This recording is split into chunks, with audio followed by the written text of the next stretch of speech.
هنا صوت المنتدى.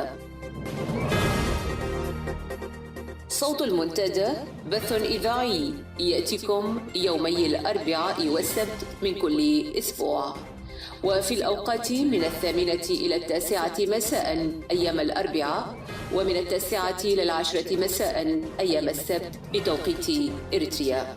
صوت المنتدى على الموجة القصيرة 15245 كيلو هرتز أو 19 متر باند. صوت المنتدى على مدى 24 ساعة في القمر الصناعي النايلسات ب8 درجات غربا، وعلى تردد 11678 للاستقطاب الرأسي. صوت المنتدى إعلام مستقل وحوار وطني بناء. صوت المنتدى.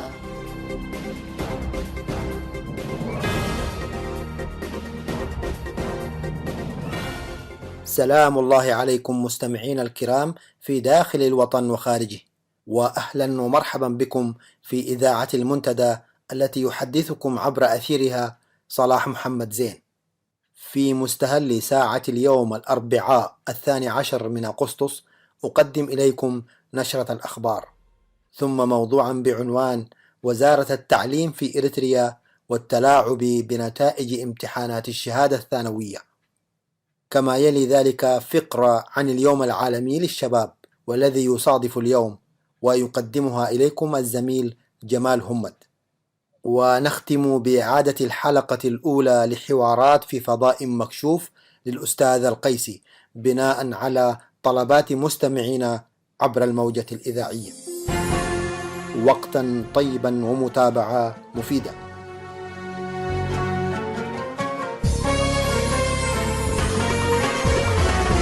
سجان اتكسر جيدك، سنازينك لامت بيدك. يا سجان اتكسر جيدك، سنازينك لامت بيدك. واسوارك واسلاك الشوق، دلك عارك هي تزيدك. يا سجان اتكسر جيدك، يا سجان اتكسر جيدك، سنازينك لامت بيدك. واسوارك واسلاك الشوق، ذلك عارك هي تزيدك.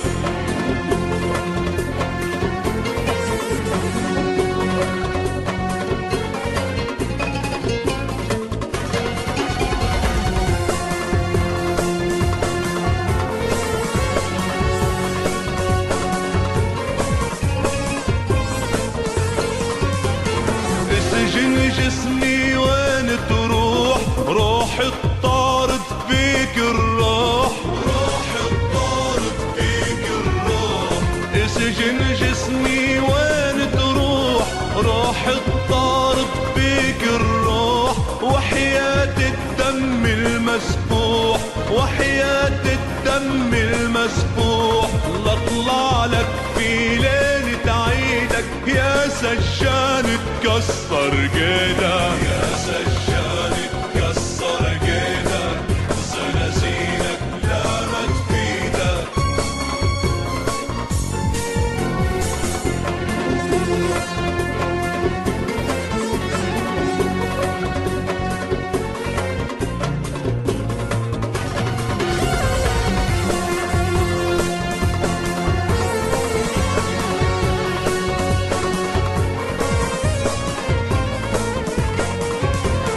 سجاني واهم إن فكر إن عزيمة رح تتكسر، إن عزيمة رح تتكسر. سجاني واهم إن فكر إن عزيمة رح تتكسر. أنا مغروس بخصرك خنجر، أنا مغروس بخصرك خنجر. ما تقدر تخلعني بإيدك. يا سجان اتكسر جيدك، يا سجان اتكسر جيدك، سنازينك لامت بيدك.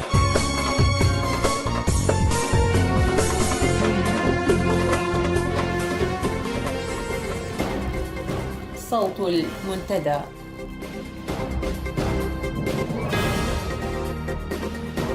في نشرة أخبار هذه الساعة: تغييرات في قيادات جهاز الاستخبارات العسكرية دون علم هيئة الأركان، والبلاد تشهد حملات اعتقالات جماعية، موت 4 من المعتقلين جراء التعذيب.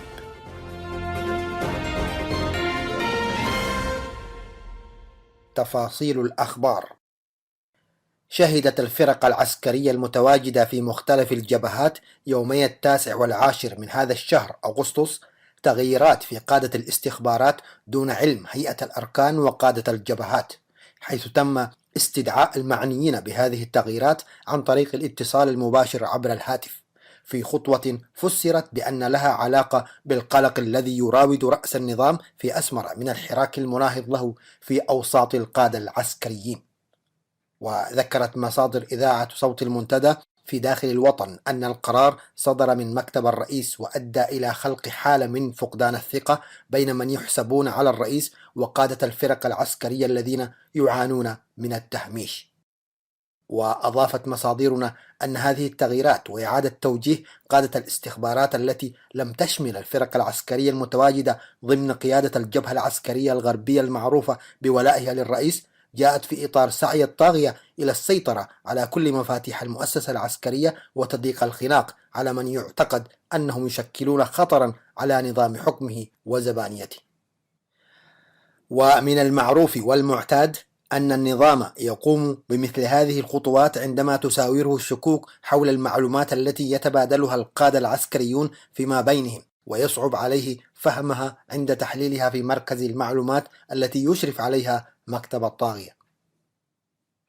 قامت سلطات نظام زمرة إسياس خلال الأيام الثلاثة الماضية بحملات الاعتقالات الجماعية التعسفية المعروفة بالكشة على طول المنطقة الممتدة من قحتيلاي وحتى مصوع، وحجز المعتقلين في مركز تجميع في كلو ومناطق أخرى. وتأتي هذه الحملات مواصلة لسياسة زمرة نظام إسياس في خلق التوتر والاحتقان بغرض إلهاء أبناء الشعب الإريتري عن التفكير في وضع حد لنظام الحكم الفردي المستبد الذي يرفض تطبيق الدستور ونظام حكم القانون. وتفيد المصادر أن أحد الأشخاص قد توفي في إحدى مراكز التجميع بسبب ضربة الشمس مرض السحائي، وأن شخصا قد أصيب بجروح خطيرة أثناء محاولة القفز من الشاحنة التي كانت تنقل المحتجزين إلى مراكز التجميع. علمت مصادرنا في مدينة نقفة أن 4 من المعتقلين بسجن اندابايروغوم المتواجد بضواحي المدينة فارقوا الحياة بعد التعذيب القاسي الذي تعرضوا له رفقة آخرين يعانون حاليا من جروح خطيرة على أيدي حراس السجن بعد اتهامهم بمحاولة الهروب من السجن. وقد جرت عملية التعذيب أمام بقية السجناء لتكون عبرة لهم ولترويعهم من مغبة القيام بأي محاولة للهرب. وترجح مصادرنا ارتفاع أعداد الضحايا في غضون الأيام القليلة القادمة، وذلك للجروح البليغة التي يعانون منها جراء التعذيب القاسي لسوء حالاتهم وافتقادهم للرعاية الصحية. وأضافت المصادر أن السجن المذكور يشهد بشكل دوري حالات من التعذيب القاسي، وكثيرا ما أسفرت عن وفيات بين السجناء، ويعتبر السجن أحد أسوأ السجون المنتشرة في طول البلاد وعرضها، ويشرف عليه العقيد جمال وهو أحد المشرفين السابقين على معتقل ومركز التدريب بمعسكر ويعة سيء الصيت، ويتهم بارتكابه لجرائم شنيعة في حق الكثير من المواطنين. وحسب تقارير موثقة يوجد في إريتريا حوالي 350 مركزا سريا للاعتقال تمارس فيه العصابة الحاكمة في إريتريا أبشع أنواع التعذيب بعيدا عن المحاسبة أو المساءلة. قام نظام زمرة إسياس برفع ثمن تذكرة السفر من مدينة جدة إلى أسمرة إلى 2450 ريال سعودي.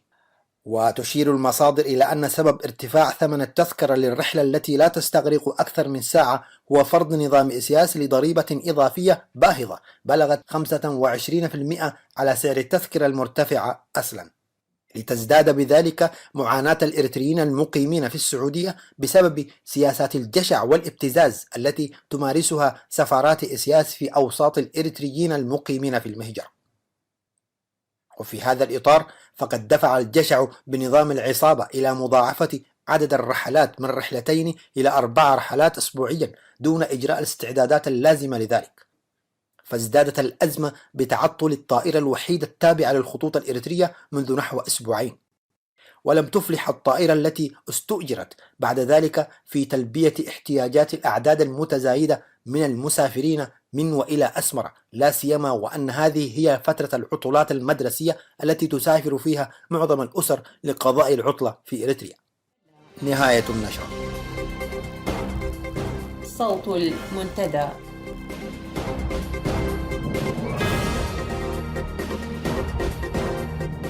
وزارة التعليم في إريتريا والتلاعب بنتائج امتحانات الشهادة الثانوية، بقلم القاضي عبد الله خيار.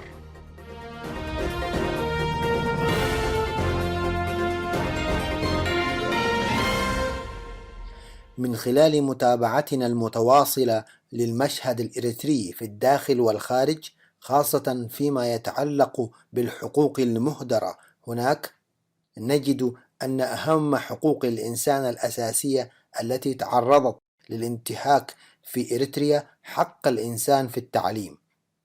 وربما لم نساهم كثيرا في تسليط الضوء على هذا الانتهاك الخطير من قبل النظام الحاكم إلا عرضا ضمن السياق العام لانتهاكات حقوق الإنسان في إريتريا. في هذا المقال سوف نتعرض بشيء من التفصيل لهذا الانتهاك الخطير على ضوء تصريح وزارة التعليم في إريتريا حول النتائج النهائية لطلاب الدفعة 28 الذين جلسوا لأداء امتحان الشهادة الثانوية. حق الإنسان في التعليم يعتبر حقا أساسيا من حقوق الإنسان العادي، وكل الوثائق الصادرة من المنظمة العالمية لليونسكو قد أكدت على هذا الحق وعرفته بأنه حق مسموح به وينتفع منه أي شخص بدون تمييز أو أفضليات أخرى. وفي مجال حقوق الإنسان يعتبر الحق في التعليم أمرا ضروريا لضمان ممارسة الحقوق الأخرى، فمن البديهي أن الإنسان لا يستطيع التعرف على حقوقه دون أن ينال قسطا كافيا من التعليم. إذن ومن البديهي أيضا أن يتقدم حق التعليم على كافة الحقوق الأخرى، لأن التعليم يساهم في تعزيز القدرات الفردية للإنسان، وهو حق غير قابل للتصرف، ويشمل ذلك مجانية التعليم وإلزاميته. ولمزيد من الفهم والوضوح لابد أن نستعرض ما جاء في المادة 26 من الإعلان العالمي لحقوق الإنسان التي تتحدث عن حق التعليم، والتي تنص: 1. لكل شخص الحق في التعليم، ويجب أن يوفر التعليم مجانا على الأقل في مرحلتي الابتدائية والأساسية، بحيث يكون التعليم الابتدائي إلزاميا، ويكون التعليم الفني والمهني متاحا للعامة، ويكون التعليم العالي متاحا للجميع تبعا لكفاءتهم. 2. يجب أن يستهدف التعليم التنمية الكاملة لشخصية الإنسان وتعزيز احترام حقوق الإنسان والحريات الأساسية، كما يجب أن يعزز التفاهم والتسامح والصداقة بين جميع الأمم وجميع الفئات العنصرية أو الدينية، وأن يؤيد الأنشطة التي تطلع بها الأمم المتحدة لحفظ السلام. 3. للآباء الحق الكامل في اختيار نوع التعليم الذي يعطى لأبنائهم. وهذه الفقرة الثالثة من المادة علاه لا تحتاج لتفسير كبير، فهي واضحة جدا حين أعطت الأولوية لأولياء الأمور لاختيار نوع التعليم الذي يتناسب وقدرات أبنائهم. لكن والحق يجب أن يقال بصوت عالي، الحكومة الإريترية سلبت هذا الحق المشروع من الآباء حينما تدخلت وأجبرت الطلاب على القبول بخيارات لا تمت بصلة لرغباتهم الحقيقية، حينما اختارت الحكومة الإريترية بأن يكون التعليم في الصف 11 و12 في منطقة ساوا العسكرية. كان ذلك بداية عسكرة التعليم والطلاب معا، فمن ينجح ويحرز درجات عالية يتاح له مواصلة تعليمه، ومن يرسب في دراسته يكون قد تهيأ لحياة عسكرية تفرض عليه بتوجيهه إلى الوحدات العسكرية، لأنه بالأصل نال قسطا كبيرا من التعليم العسكري أثناء دراسته الأكاديمية حسب مفهوم أهل الحكم في إريتريا. إن هذا القرار أدى إلى ظهور آثار سلبية على التعليم بشكل مباشر، ويمكننا استعراض الأمر بإيجاز واضح.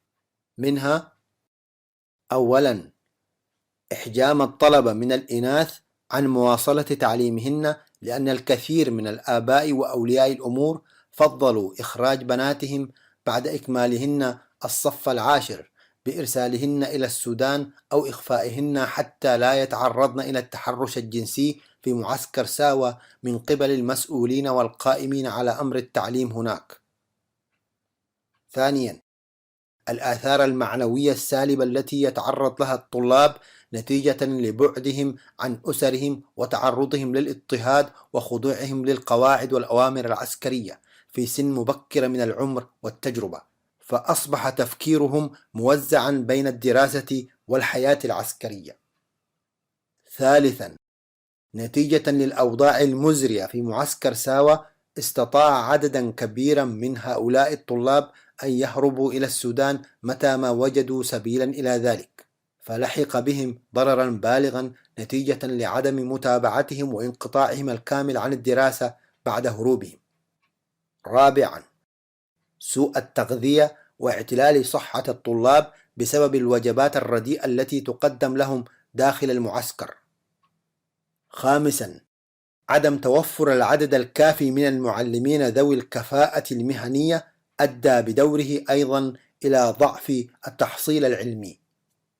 كل هذه العوامل وغيرها أدت إلى تدهور نسبي في مستوى التعليم، ولكن إذا تفحصنا المشهد أمامنا جليا نرى أن ما يجري في أروقة وزارة التعليم في إريتريا أمر فظيع بكل المقاييس. لقد ساهمت وزارة التعليم في هذا التدهور بممارسات أخرى غير أخلاقية تتنافى مع مبادئ الإنصاف والعدالة، من خلال تلاعبها بنتائج الامتحانات، حيث تشير الأرقام إلى أن نسبة نجاح طلاب الدفعة 28 والبالغ عددهم 12,000 طالب وطالبة في امتحان الشهادة الثانوية لهذا العام حسب تصريح الوزارة هي نسبة 40% فقط، وبهذه النتيجة سوف يحصل 12% فقط منهم على مقاعد دراسية في الكليات الجامعية لنيل درجة البكالوريوس. أما النسب المتبقية وهي 28% سوف يتم قبولهم في المعاهد الفنية لنيل درجة الدبلوم، ونسبة الرسوب وصلت 60%. وهؤلاء الذين رسبوا فإن مصيرهم المحتوم هو الالتحاق بالجيش. وبقليل من الفهم نجد أنه ومهما كان تدهور التعليم لا يمكن أن تصل نسبة الرسوب لهذه الدرجة العالية من التدني إلا إذا كانت هناك أمورا أخرى تحدث في الخفاء، ووزارة التعليم في إريتريا تتكتم عليها أو لا تريد الإفصاح عنها. وهذه هي الحقيقة الواضحة للجميع، أن وزارة التعليم تتلاعب بنتائج الامتحانات النهائية للطلاب، ويتم ترسيبهم عمدا حتى يتمكنوا من إلحاق أكبر عدد من الطلاب والطالبات بصفوف الجيش بحجة أنهم رسبوا في الامتحانات، ورفع نسبة النجاح من جهة أخرى بحيث يكون عدد الملتحقين بالجامعة قليلا جدا لا يتناسب مع العدد الكامل الذي أدى الامتحانات. من حق هؤلاء الطلاب أن ينالوا النتيجة الحقيقية التي حصلوا عليها عبر امتحانات نزيهة يخضع لها الجميع على أساس الكفاءة والإنصاف وليس الغش. وزارة التعليم ليس من حقها التلاعب بمصيرهم ومستقبلهم، بل الالتزام بواجباتها المفروضة عليها، وأن تهيئ لهم الظروف الملائمة للدراسة والتحصيل العلمي الجيد، وذلك بتحقيق الإنصاف في التعليم، سواء كان ذلك على مستوى إتاحة التعليم أو عمليات متابعة نزاهة التعليم ونتائجه. على ضوء ما تقدم ذكره من حقائق، لدينا الآن قناعة تامة بأن وزارة التعليم تتلاعب بنتائج الامتحانات، ولأن هذه النسب المذكورة أعلاه والتي تم الإعلان عنها لا تعبر عن واقع الحال تماما، بل عن سياسة النظام الرامية إلى تجنيد الشباب في الخدمة العسكرية الإجبارية حسب ما خطط له منذ أن أعلنت الحكومة أن التعليم فوق الصف العاشر سيكون في معسكر ساوة. وما أعلنته وزارة التعليم من نتائج هذا العام أثار الرعب والفزع في نفوس الطلاب وأولياء الأمور.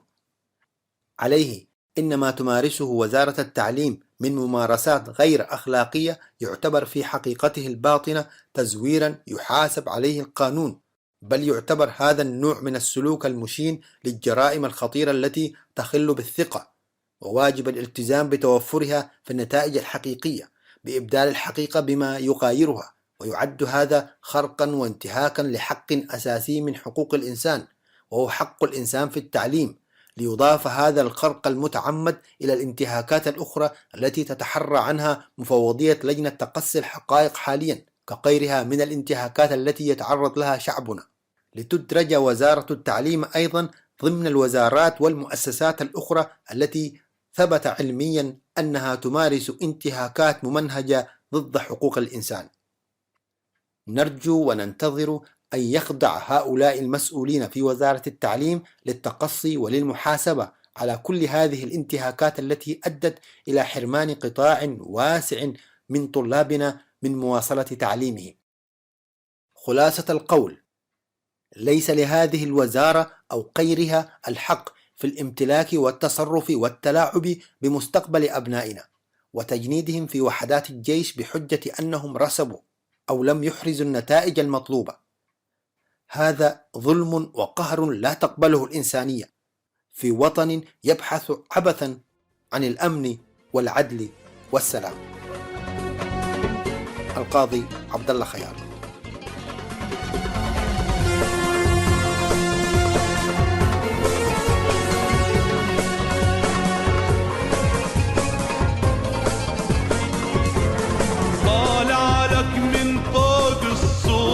نازل لك من تحت الدور، نازل لك من تحت الدور، طالع لك من فوق السور، نازل لك من تحت الدور، عالباغي رح يجي الدور، عالباغي رح يجي الدور، هذا وعد استنى وعيدك يا سجان تكسر قيدك، يا سجان تكسر قيدك، زنازينك لامت بيدك، يا سجان تكسر قيدك، زنازينك لامت بيدك، واسوارك واسلاك الشوك، ذلك عارك هي تزيدك، يا سجان تكسر قيدك.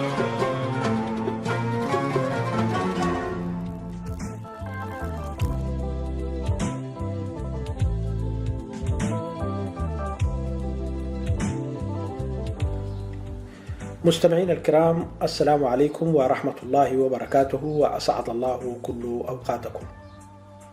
هذا جمال همد يحييكم ويقدم لكم هذه الفقرة، وهي بعنوان اليوم العالمي للشباب، بأي حال عدت يا يوم.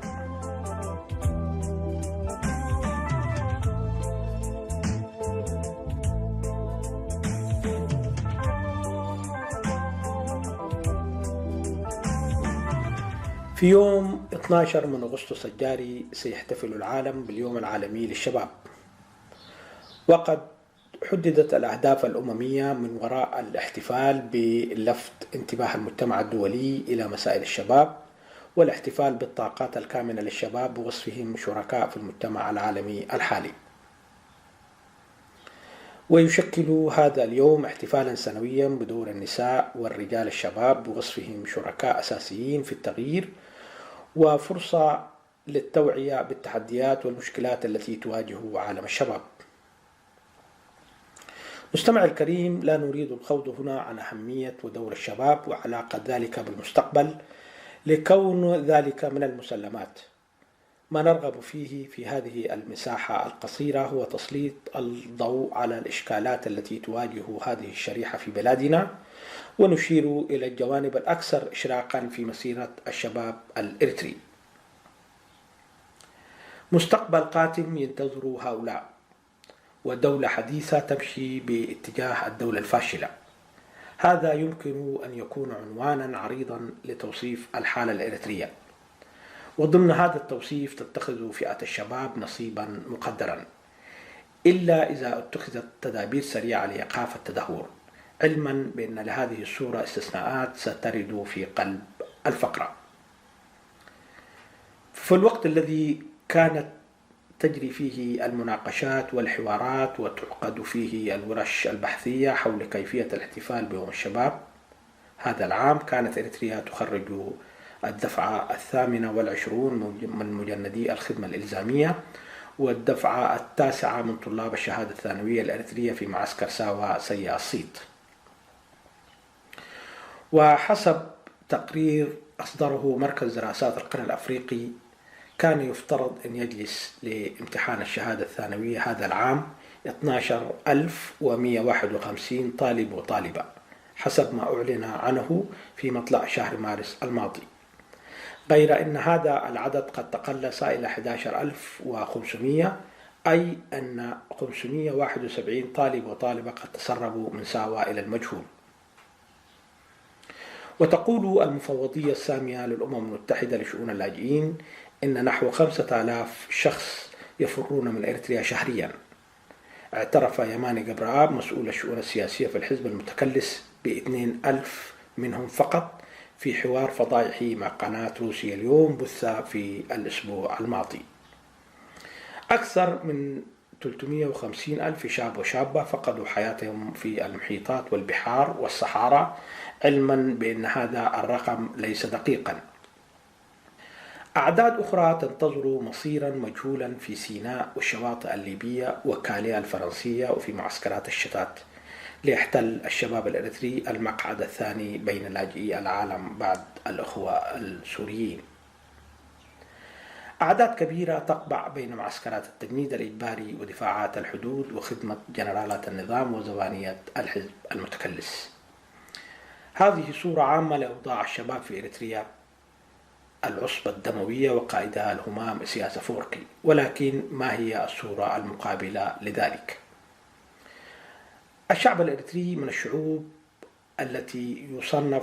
التي تصنف ضمن الشعوب الشابة، حيث تشكل فئة الشباب نسبة عالية بين الفئات المكونة للشعب الإريتري، وهذا يعني أن المستقبل لإريتريا ولشعبها، ولا يمكن للعصبة الحاكمة أن تشكل ملامح هذا المستقبل، والأمل معقود دوما على سواعد الشباب لاستعادة الحياة في إريتريا. أولى محاولات الشباب لمواجهة العصبة كانت في قلب جامعة أسمرة، ثم استمرت وأخذت أشكال مقاومة سلبية عبرت عن نفسها بالفرار عبر الحدود، ثم لتتراجع إيجابا في جنيف في يونيو الماضي. وقبلها الحركة الدؤوبة والمصابرة لشباب جمعية التحرير. وأيضا يمكن رصد استخدام الشباب لوسائل الاتصالات والتواصل مع الخارج كسرا للحاجز الحديدي الذي يفرضه النظام، وأشكال مقاومة عديدة يصعب حصرها هنا. هذا في الداخل. أما في الخارج فقد سجل الشباب وخاصة شريحة الطلاب صفحات مضيئة وساهم بفعالية في عكس ما يعانيه شعبنا بالرغم من الظروف التي تعوق حركته في السودان ودول الخليج. ولا نملك إلا نشيد هنا بجهود حركة 24 مايو الشبابية في جمهورية مصر العربية. نشير هنا أن كل المحاولات لقيام كيان شبابي فشلت نتيجة للتدخلات السياسية من القوى المعارضة وأسباب أخرى كثيرة لا نريد استعراضها هنا. مجملا يمكن القول أن المستقبل لنا، وكل التدابير السياسية التي تتبعها العصبة سيكون معالها الفشل ولا تجدي نفعا هذه السياسات. كذلك لا يمكن أن تجدي نفعا تحويل الكليات الجامعية لمعسكرات ولا إجبار الطلاب للجلوس لامتحان الشهادة الثانوية في ساوا. والنموذج الأكبر في تصادم الشباب والطلاب مع الحكم القائم في إريتريا تتمثل في الفشل الكلي لاتحاد الشبيبة الذي تكلس وفقد قدرته بعد أن كان ملء السمع والبصر. بمناسبة اليوم العالمي للشباب، التحية لسواعد الشباب، التحية لشابات إريتريا، التحية للشعب الإريتري في الداخل والخارج، وأسعد الله كل أوقاتكم.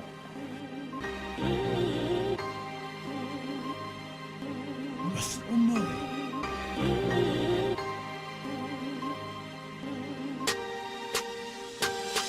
ارفع صوتك، دامك حر انت في حياتك، لا تسكت عن حقك وتعيش مظلوم لين ما ماتك. هذه حقوقك، اما انك تاخذها بالكفاح او انك تستسلم لهم وتصمد بالسلاح. في بلادي ظلم، كره، تعصب واحتلال، صمت وسنتر قد يمد طغيانهم استمرار. اين الوحده؟ اين التعاون؟ اين الاخاء؟ شعب لا ارى بكم سوى شبع وافتراء. ناضل وناصر بلادك من ظلم اسياس، حارب وقاوم ودافع عنها بلا ياس. رجع زمن اجدادك اللي استشهدوا وراحوا، دافع واتكلم بلسان الاسرى اللي استباحوا. مليون اريتري عايش مغترب وحالته مهان، دام الحكومه تعذبك كيف تنتظر منها امان؟ احنا في حرب دائمه دامهم على الحكم باقيين، لازم نعلي صوتنا ونبقى دايما متماسكين. حصل على تسمية بالرئيس الدكتاتوري، هل أنتم كذا؟ الحديث عن الموضوع هذا شيء، لكن أنا ليش من أبسط رؤساء، لا أحتاج أن أكون دكتاتور، لأن هذا الشعب لا يحتاج إلى دكتاتور، ولا يستقبل ولا يقبل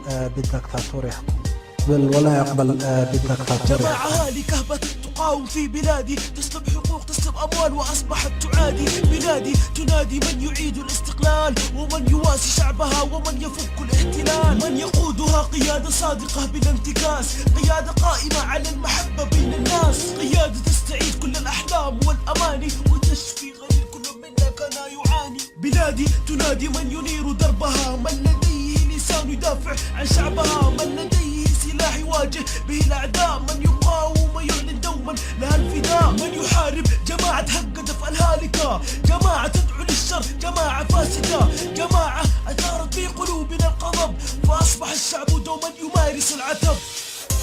نعم لدولة المساواة، ارحل يا إزاز.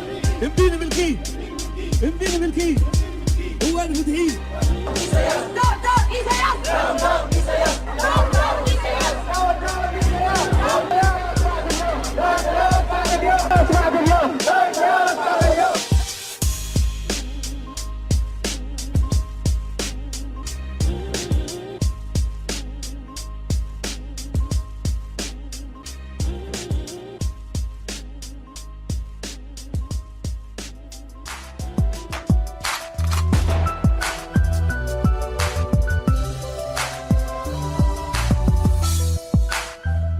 محطات مع أحمد القيسي.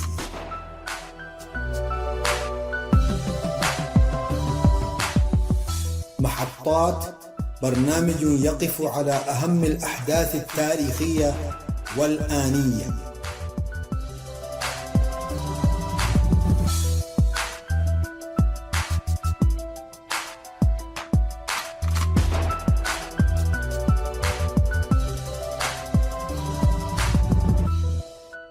تحية إلى جميع الإخوة والأخوات المستمعين، وكل عام وأنتم بخير. كان لابد كمدخل من الاعتذار عن الانقطاع المفاجئ الذي صادف هذا البرنامج بعد إذاعة الحلقة الأولى من حوارات في فضاء مكشوف.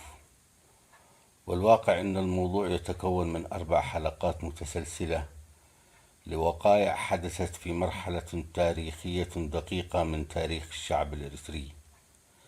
هذه الوقائع هي عبارة عن شهادة شخصية لوقائع عشتها شخصيا، حددت أحداثها ملامح المراحل المقبلة والمآسي التي تلتها، وكل ما يقال عن طبيعة الحكم في إريتريا، وما آلت إليه الجبهة الشعبية من انهيار أبسط القيم التي مات من أجلها خير الشباب هذا الوطن. وهي محاولة متواضعة لتسليط الضوء على مسألة بغاية الأهمية والمحيرة للكثيرين ممن يتساءلون بحسن نية عن التاريخ الذي صنعوه هذا التنظيم أبان حرب التحرير، والسقوط المزري الذي سقط فيه ما بعد التحرير، والعوامل التي أنتجت ظاهرة الدكتاتور والاستحواذ القبلي على السلطة، والقضاء على الرموز السياسية بصورة لا يمكن تخيلها أو توقعها، ثم المسلسل اللامتناهي من المصائب والأهوال، والأنكى من ذلك هو الأفق المسدود للتغيير والوضع المحزن للمعارضة. لعل هذه الشهادة للوقائع التي سبقت مؤتمر نقفة أو المؤتمر الثالث للجبهة الشعبية تكشف إن هذا النظام وتشكله جاء نتيجة حسن نوايا الكوادر الوطنية، ولم يدر في ذهن هؤلاء الكوادر إنهم ضحية لمؤامرة وخديعة، إذ لا يجوز أن تنتج تجربة بهذا الحجم نهاية مأساوية للذين صنعوها، بل إن الأنكى والأمر في الموضوع كله برغم مأساوية النتائج التي نتجت عن هذا الانقلاب من ثمن دفعه وما زال الشعب الإريتري يدفعه، تبرز لنا الحلقات الأربعة من خلال الشهادة الدامقة إن هؤلاء الحكام الجدد في أسمرة هم أقل بكثير جدا مما نتصور من حيث القوة والذكاء والفعل. هؤلاء هم صناعة لحظة القفلة في التاريخ والوضع المزري والمحزن للقوى السياسية المعارضة والتيه الذي سقط فيه شباب هذا البلد. على كل حال، لعل هذه الشهادة تكون إسهاما متواضعا في فهم حقيقة هذا النظام وكيف جاء وما هي حقيقة قوة هذا النظام وعوامل قوته. ومن العجيب والقريب أن أهم عوامل القوة والاستمرارية هي بؤس القوى السياسية المعارضة وتمزقها وفقدانها للاتجاه الصحيح للعمل الجاد والمؤثر. فإذا كانت الحلقات الأربعة تبرز بما لا يدع الشك أن النوايا الطيبة والمثاليات الثورية الفارقة كانت سببا رئيسيا في سقوط التوجه الحقيقي للجبهة الشعبية ومجيء هؤلاء الحكام، فإن استمرار هذا النظام يعود إلى التمزق الذي تعيشه الحركات السياسية واللقى والممارسات السياسية التي يحكم تصرفاتها وسلوكها بوجه عام. ونعود لنعتذر عن الانقطاع الذي صادف بعد إذاعة الحلقة الأولى، فقد كانت الأحداث التي شهدتها منطقتنا ولا سيما الحرب اليمنية السعودية سببا رئيسيا في التوقف لعوامل عدة. وبهذه المناسبة فإن هذه الحرب كانت إحدى طوق النجاة التي سعى النظام لاستثمارها وقد نجح لحد ما، والبركة للأخوة السودانيين ونصائحهم. ففي سوق عرض الخدمات كان النظام الإريتري طليعيا في فتح مجاله الجوي واستخدام مطاراته وتسخير بحريته، بل والاستعداد للمساهمة بقواته أسوة بالأخوة في السنغال. وبرغم هذا الكرم الحاتمي إلا أن الأمريكي لم يكن متحمسا على ما يبدو، مما دفع برأس النظام بكيل الشتائم والاتهامات على الأمريكيين في خطابه بذكرى التحرير. وفي الختام، نحن على أبواب مرحلة حاسمة في تاريخ ووضع المنطقة، فهل تحسن القوى السياسية قراءة هذا الواقع المتبدل؟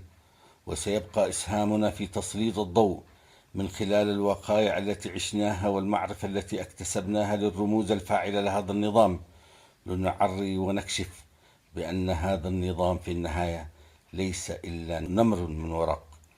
ومع إعداد هذه الحلقات وإعادة ترتيبها لتذاع، جاء الحدث المزلزل هذه المرة من جنيف، متجاوزا كل التوقعات ومعلنا عن انعطاف حقيقي وحاد في تاريخ الحركة السياسية للمعارضة الإريترية.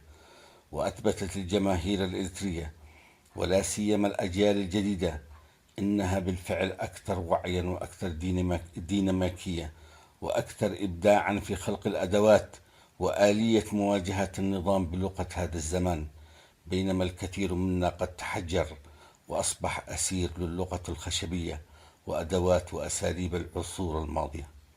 لا شك ما حدث في جنيف وما أبدعته الجماهير الإريترية بمختلف أطيافها السياسية ومكوناتها الاجتماعية قد وضعت النظام الإريتري في الزاوية التي يجب أن يوضع فيها كنظام قاتل ومجرم ويجب تقديمه للعدالة. وسوف نرى في الأيام والشهور القادمة الاستحقاقات لهذا الفعل والإنجاز العظيم. وبنفس المستوى كانت جماهير جنيب تبعث بالرسالة الغير مباشرة لكل القوى السياسية المعارضة ولجميع الأطياف السياسية أن وحدة القوى السياسية ممكن ضمن الهدف الكبير إسقاط النظام وبناء الدولة المدنية والمواطنة المتساوية والتوزيع العادل للثروة دون الجعجعة السياسية التي امتازت بها سنوات المعارضة في الماضي. كما كانت جماهير جنيب بفعلها العظيم وتحديها ردا لكل هؤلاء المرجفين الذين حاولوا أن يشككوا في قدرة الشعب الإريتري في المواجهة وخوض المعركة مع النظام، زاعمين أنه قد وصل إلى حالة لم يعد يجد فيها غير الهروب إلى أصقاع العالم. جنيف لم تكن تحدي للنظام فحسب، بل كانت الرد الطبيعي والمبدع للكل للنظام والمعارضة والمشككين المتخاذلين. فهل نستوعب الدرس؟ هنا تكمن القضية. شكرا.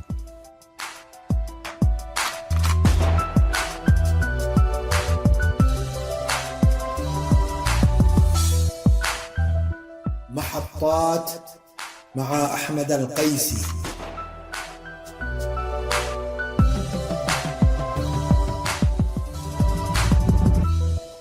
حوارات في فضاء مكشوف، الحلقة الأولى. في جولة شملت عدة مناطق سعدت بعدة لقاءات ببعض الشباب الإريتري في المهجر، والواقع أنني خرجت من هذه اللقاءات بحصيلة كبيرة من المعرفة وبتلمس أشياء كثيرة كانت غائبة عني أو غيبها الزمن، ثم الاهتمام العميق بالتفاصيل والجزئيات التي وبحكم العادة أو السن عادة ما يتجاوزها من هم على شاكلتنا. والحصيلة أنني خرجت بحصيلة كبيرة من المعرفة وبحقيقة مرة مفادها أين أوصلنا الحال بعد هذه التجربة المريرة. الحوار الأول جرى مع مجموعة من الشباب الذين لم يكونوا بعيدون عن تجربة الجبهة الشعبية، فمعظمهم من طلبة مدرسة الثورة حتى أصبحوا رجالا وانخرطوا في نشاط التنظيم، وقد عول عليهم التنظيم باعتبارهم الأكثر ولاء والأكثر وفاء. والحقيقة أن هؤلاء كانت لهم نشأة خاصة، فقد نمى وعيهم السياسي والفكري وسط معمعة النضال، وتشكل هذا الوعي مشبعا بالخطاب السياسي الذي كان سائدا، معتبرين كل ما يصدر عن التنظيم حقيقة مطلقة غير قابلة للنقاش. هؤلاء الآن يقفون في الاتجاه المعاكس تماما رفضا للنظام ورموزه، والقريب أنهم حين يقومون بتحليل النظام لا بد وأن يشملوا رموزه الفاعلة، مذكرين بتفاهة هذه الشخصيات ودورها الباهت والملتبس أبان الكفاح المسلح. والواقع هي ملاحظة دقيقة بحاجة إلى وقفة وتحليل حقيقي. بداية حواري معهم جاء كالآتي: كيف نقيم النظام حاليا ونحن جميعا كنا جزء منه وأكثر الناس دفاعا عنه، وما هو منطلقنا لمعارضة النظام؟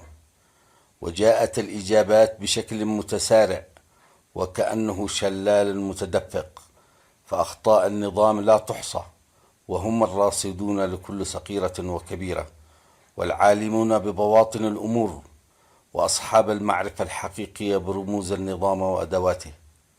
أجاب أحدهم وهو الأكبر سنا والأعلى مرتبة في التجمع السياسي الذي يجمعهم قائلا: حين نقيم هذا النظام لا بد أن نعود بعيدا إلى الوراء، فإنقلاب الرئيس على المبادئ الذي قامت عليها تجربة الجبهة الشعبية لم تكن وليدة اليوم أو لحظة ما بعد الاستقلال، فالرجل وإن لم يكن يخفي طموحاته منذ البداية إلا أنه وبعد الانسحاب الاستراتيجي بدأ عازما على الاستحواذ على السلطة وتركيز السلطة في مكتب الأمين العام ومساعده، والتي تعني في يديه عمليا. حيث إن الأمين العام السيد رمضان كان غائبا أو مغيبا. ثم أنتم المسؤولون، أنتم الذين كنتم في القيادة، ألم تلعبوا جميعكم بوعي أو بدون وعي وبتآمر دورا محوريا في صناعة هذا الصنم؟ إن الصمت والتجاوز ألم يكن كافيا لصناعة هذا الفرعون؟ إذن من الذي صنعه؟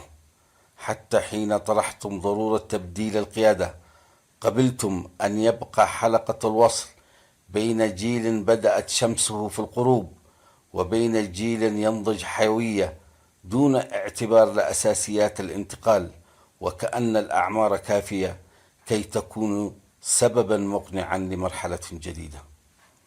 وهنا تدخل شاب آخر مذكر صديقي وموجه كلامه لي: ألم تكن أنت أحد الذين يطالبون بضرورة ضخ دماء جديدة في القيادة؟ وكانت هذه الدعوة هي بداية انقلاب الرئيس، أو دعوة تلبي رغبة كامنة في نفس الزعيم وطموح المقربين منه.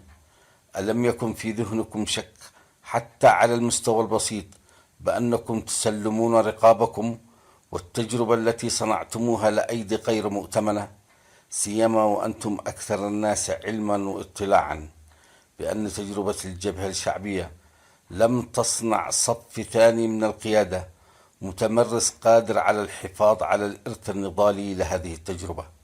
أليس الأمر قريبا؟ ثم ما هو المبرر لهذا التصرف؟ ألم تكونوا سياسيين تقودون حركة سياسية نضالية تتسم بالديمومة لتحرير شعب وأرض؟ أم كنتم مجلس حكماء يبحث عن الصفاء شاء أن يترجل حين وجد إن المهمة قد انتهت؟ الواقع كان حديث الشاب والموجه لي شخصيا أشبه بمطرقة هوت على رأسي، نبشت من قاع الذاكرة أحداث كان لها أن تبقى زمن حتى يأتي الزمن الجدير بروايتها. لأن المسألة من وجهة نظري أن هذه المسائل والمفارقات كانت تحمل من الملابسات الكثير مما قد يعقد المشهد السياسي في هذه المرحلة أكثر مما هو معقد أصلا. لم يكن أمامي من خيار رضيت أم لا سوى أن أسرد الحقيقة كما هي أو كما عشتها وكنت أحد أبطالها. وقبل أن أسرد أحداث هذه الرواية أود أن أسرد بعض الحقائق كنقاط لتوضيح الصورة في موقف هؤلاء القادة. دخلت الجبهة الشعبية مدينة أسمرة وبحوزها مكنة عسكرية ضخمة تم بناءها على مدى سنوات في الجبهات المختلفة. هذه القوى كانت تفتقر للعنصر السياسي الموحد والخطاب السياسي الواحد الذي يتلائم وطبيعة مرحلة ما بعد الاستقلال والمهام المطلوبة، إذ كانت الأغلبية من قواعد هذه القوات من العناصر التي جلبت قسرا من الأرياف النائية أو من الذين انخرطوا حديثا في التنظيم بدوافع الانتصارات التي كانت تحقق آنذاك. ثم إن ظرف انخراط هذه الكتل البشرية لم يكن يسمح بإخضاعها لبرنامج سياسي تعبوي يرفع من مستوى دورها السياسي. وللأمانة التاريخية فإن القوى الاجتماعية الحديثة والقوى المستنيرة والذي استغرق إنشاءها لأجيال بدءا من الاستعمار الإيطالي كلها قد دفعت كثمن في سهول ووديان الساحل وباقي الأراضي الإريترية. وفي اعتقادي وقناعتي الشخصية أن هذا الثمن الباهظ الذي دفع سوف يحتاج لأجيال كي يستعيده الشعب الإريتري، ناهيك عن تطاول البعض الذين لا يفقهون عن الثمن المدفوع من أجل هذا الوطن. ثانيا، أن أي تجربة إنسانية وبطبيعة حالة البشر لابد أن تبرز اختلافات في الرؤى، وبروز حالات من الاختلافات قد تصل إلى حد القطيعة أو يمكن التعايش معها أو حلها وتجاوزها. ولم تكن حالة قيادة الجبهة الشعبية بعيدا عن هذه الحالة، بل الأنكى من ذلك والذي ثبت أخيرا لأعضاء القيادة حين بدأوا تحركهم فيما عرف بمجموعة ال15 أو G15 إن معظم الأمور التي كانوا يختلفون عليها كانت بوحي وإيحاء الرئيس إسياس أفورقي وذلك حين قرروا في جلساتهم المصارحة والمكاشفة حول الأمور العالقة بينهم، ولو إن هذه المكاشفة جاءت متأخرة كثيرا بكل أسف.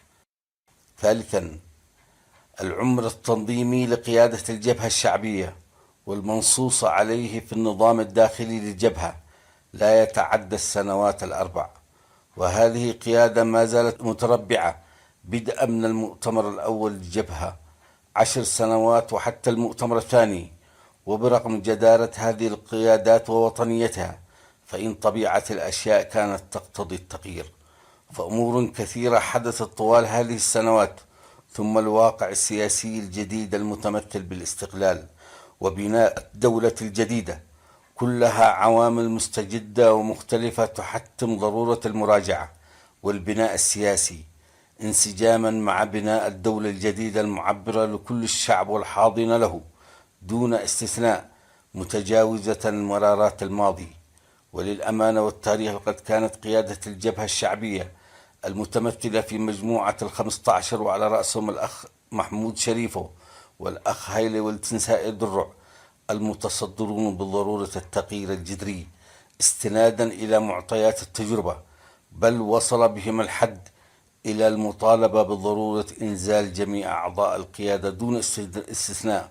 وقد كنت أحد الذين تحركوا بحيوية فائقة من أجل هذا المطلب، إلى جانب الأخ عبد الله جابر الذي كان حينها عضوا في اللجنة التحضيرية.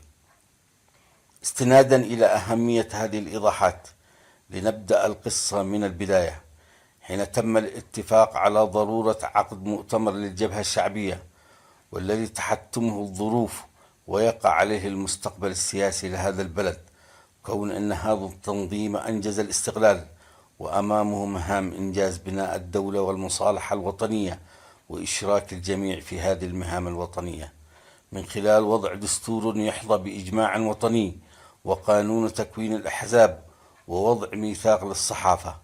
هذه المهام العملاقة كانت بحاجة إلى تنظيم منسجم مع نفسه، وقادرا أن يطرح رؤية متماسكة استراتيجيا وعبر مراحل مدروسة، وليس إلى تنظيم مأزوم سياسيا ومغتر ومغرور بقواه العسكرية. وقيادة برغم وطنيتها وإخلاصها لا زالت تحمل بداخلها رواسب الضعف الإنساني لا زال عالقا في أذهان معظمها.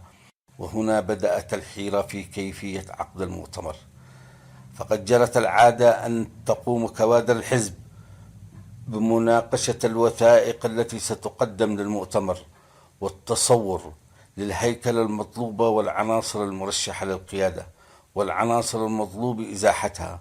طبعا كل ذلك كان يجري برعاية الحزب وقيادته، ولكن حاليا ليس هناك حزبا يضع أساسيات وسيناريو لمعالجة هذه الحالة، كما إن قيادته وإن بقيت موجودة بحكم إنها قيادة للجبهة فليس لديها شيئا يمكن أن تقدمه بصورة جماعية.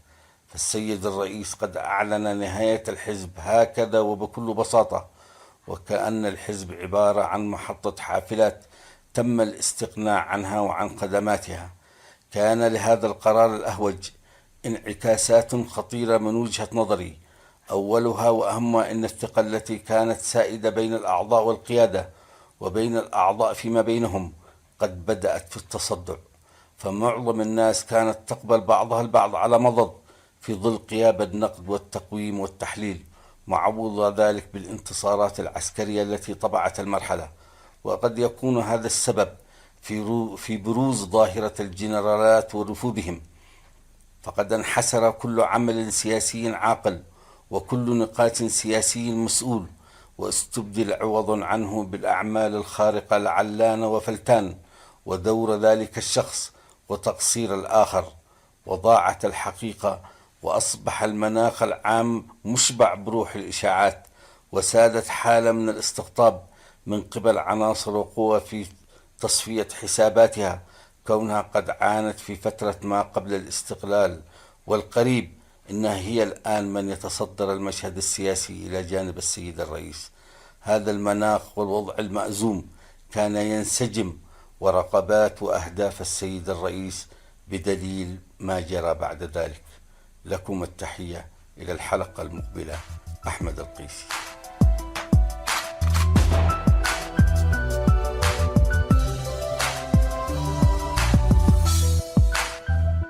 محطات مع أحمد القيسي.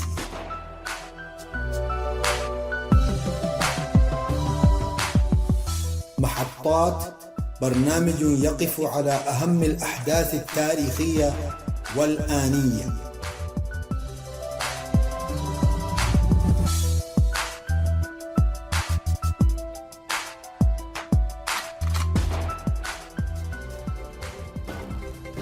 صوت المنتدى.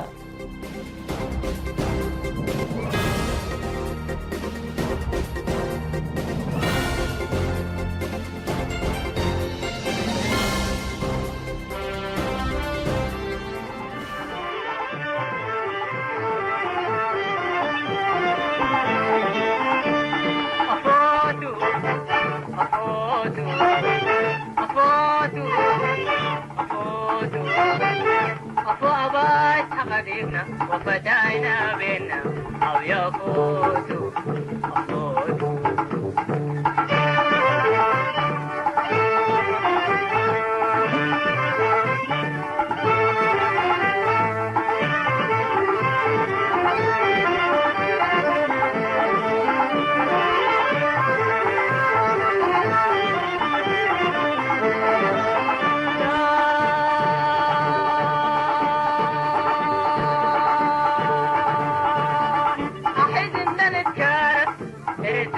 رزعنا أحد إن نتكارف رزريا رزعنا وميت الإقلاب فقرنا وقلات الأحرف عنا ميت الإقلاب فقرنا وقلات الأحرف عنا تعنون دكاننا وانت واحد سمعنا أباح اللقرانا نفكر من عدنا أباح اللقرانا نفكر من عدنا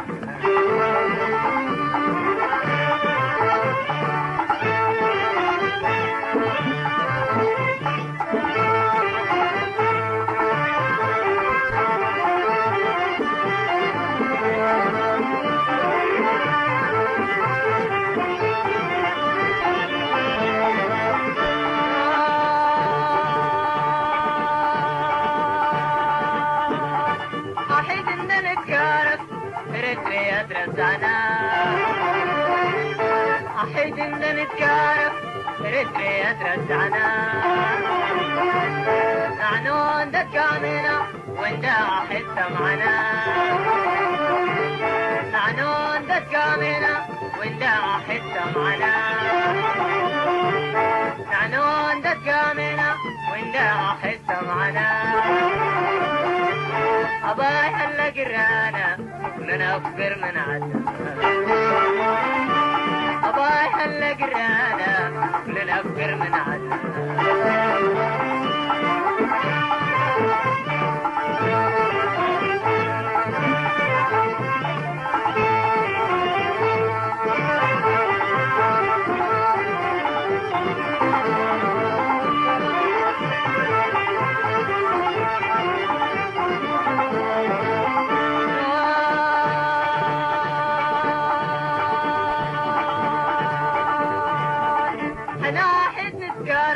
وعدنا نتذكرانا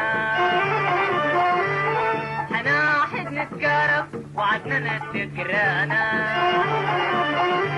دعنا دقت أمحرا وانت دسو دقانا دعنا دقت أمحرا وانت دسو دقانا ريتريا تارك متى ويتحدق الأكانا حنا عزم طلبنا لي على سهقانا أنا عدم طلبنا لي على سهقانا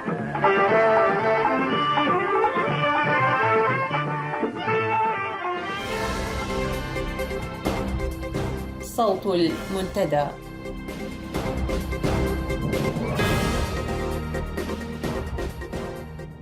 بهذا وصلنا وإياكم إلى ختام ساعة اليوم، وحتى نلتقي وإياكم في الأسبوع المقبل كونوا بخير.